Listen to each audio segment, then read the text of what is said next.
આજરોજ કર્ણાવત હાઈસ્કૂલ પાલનપુર ખાતે શ્રી બનાસકાંઠા કડવા પાટીદાર સંસ્કાર મંડળ પાલનપુર દ્વારા આયોજિત સુવર્ણ જયંતિ સમાપન સમારોહ તથા સ્મરણિકા ગ્રંથ વિમોચન કાર્યક્રમનું આયોજન રાજ્યના કેબિનેટ મંત્રી ઋષિકેશ પટેલના અધ્યક્ષસ્થાને તથા જિલ્લા પ્રભારી મંત્રી બળવંતસિંહ રાજપૂતની વિશેષ ઉપસ્થિતિમાં કરાયું હતું।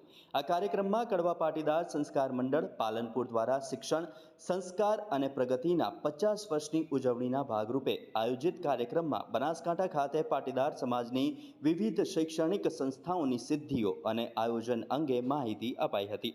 1990 પછી પાટીદાર સમાજે પણ શિક્ષણમાં પ્રગતિની હરણફાળ ભરી છે। આજે ધંધા અને રોજગાર સાથે સમગ્ર વિશ્વમાં ફેલાયેલો પાટીદાર સમાજ દરેક સમાજને સાથે લઈને પ્રગતિ સાધી રહ્યો છે। વર્ષ 1971 થી એક વર્ગખંડથી શરૂ થયેલી કર્ણાવત હાઈસ્કૂલને આજે 50 વર્ષ પૂર્ણ થયા છે। શાળામાં 9 થી 12ના કુલ 18 વર્ગો કાર્યરત છે। આ સાથે બાળવાટિકાથી લઈને કોલેજ સુધી તથા હોસ્ટેલ સહિતની આધુનિક સુવિધાઓથી સજ્જ આ સંસ્થાને 50 વર્ષ પૂર્ણ તથા સુવર્ણ જયંતિ સમાપન સમારોહનું આયોજન કરાયું હતું। અહીંયા પણ એક વીઘાના દાન વડે આ સંસ્થાની શરૂઆત અને લગભગ 15 જેટલી નાની મોટી સંસ્થાઓ આની સાથે જોડાઈ છે, પરંતુ આવતા સમયના સાથે દોડવાની તૈયારી પણ આપણી હોવી જોઈએ। મારી આ સમયે વિનંતી છે કે આવતો સમય પારખી ઉમિયા માતા એકલા જ નહીં, લેવા પાટીદાર, કડવા પાટીદાર અને સમગ્ર સનાતની સમાજ આપણે હિન્દુ સમાજનો એક ભાગ ગણી કદાચ આપણે આગળ આવી ગયા છીએ।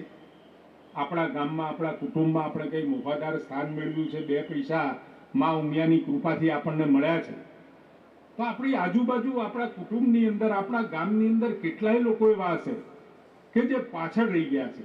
તો એને હાથ આપવાનું કામ જે પણ આગળ આવેલો માણસ છે, માતાજીની કૃપા જેના ઉપર છે, એવા તમામની પ્રાથમિક ફરજ છે અને એ ફરજ જો આપણે નિભાવીશું તો જેટલી ઝડપથી આ 21મી સદીમાં જેટલી પ્રગતિ આપણે કરી છે, અને ખાસ કરી પાટીદારોની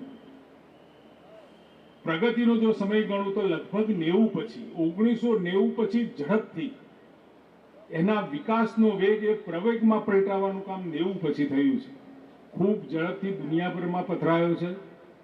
દેશ અને રાજ્યની અંદર પણ એનું આગવું અને મહત્વનું સ્થાન એને પ્રાપ્ત કર્યું છે, પરંતુ બધા જ સમાજને સાથે લઈને ચાલવાની એ લીડરશિપ જો કોઈનામાં હોય તો એ પાટીદાર સમાજમાં।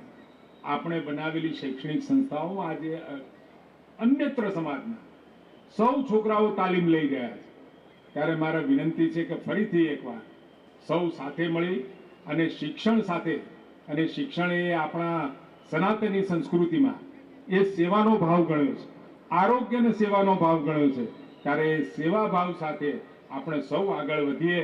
આપ સૌએ અમારું સ્વાગત કર્યું, પરંતુ આજે એક જ કિંમત સમજીએ, એક પણ મિનિટ આપણો વ્યર્થ ના જાય અને સમય સાથે જો આપણે ચાલીએ તો મને લાગે છે કે જે સમાજે અત્યાર સુધીમાં જે ઉદાહરણ પાડ્યું છે એ જ રીતે આપણે કરી શકાય। તમે ઉદ્યોગમાં જો હમણાં વાત કરતા હતા એમ કે દુનિયાની 500 મોટી કંપનીઓ છે, એમાંથી 100 કંપનીઓ આજે ગુજરાતમાં છે। એ આપણે કહી શકાય કે ગુજરાત આજે કેટલો વિકસિત તરીકે આજે ચાલી રહ્યો છે। આવનાર સમયની અંદર તમે વિશ્વમાં જોયું હશે, માત્ર 5 દેશોની અંદર સેમી કન્ડક્ટર એટલે ચિપ એ આખા વિશ્વમાં છે। આજે ગુજરાતની અંદર 4 મોટા મોટા ઉદ્યોગો આવવાના છે અને 1 લાખથી વધારે લોકોને 2 વર્ષમાં જોબ મળવાની છે। જો આપણે એ ટેકનોલોજીથી એ પ્રકારના વિદ્યાર્થીઓને તૈયાર કરીશું તો જ એને સારો ડેવલપમેન્ટ આપણે કરી શકીશું। માટે મારા સૌને વધારે નથી કહેવું, માત્ર એટલું જ કહેવું છે કે સમય સાથે ઇન્ફોર્મેશન લઈએ, એજ્યુકેશનમાં એ જ પ્રકારનું ભણીએ કે 12મા પછી કદાચ આપણને એમ લાગે 3 વર્ષ આપણે ટેકનોલોજી માટે કરવા છે, તો 3 વર્ષની અંદર એ કર્યા પછી આપણને કોઈ શોધતો જોબ માટે આવે એ પ્રકારની ગુજરાત અને ભારત સરકાર જ્યારે કામ કરી રહી હોય ત્યારે સમાજના ભાઈઓને પણ હું વિનંતી કરું છું કે આ પ્રકારનું એજ્યુકેશન આપણા માટે બહુ જરૂરી છે। આવનાર સમય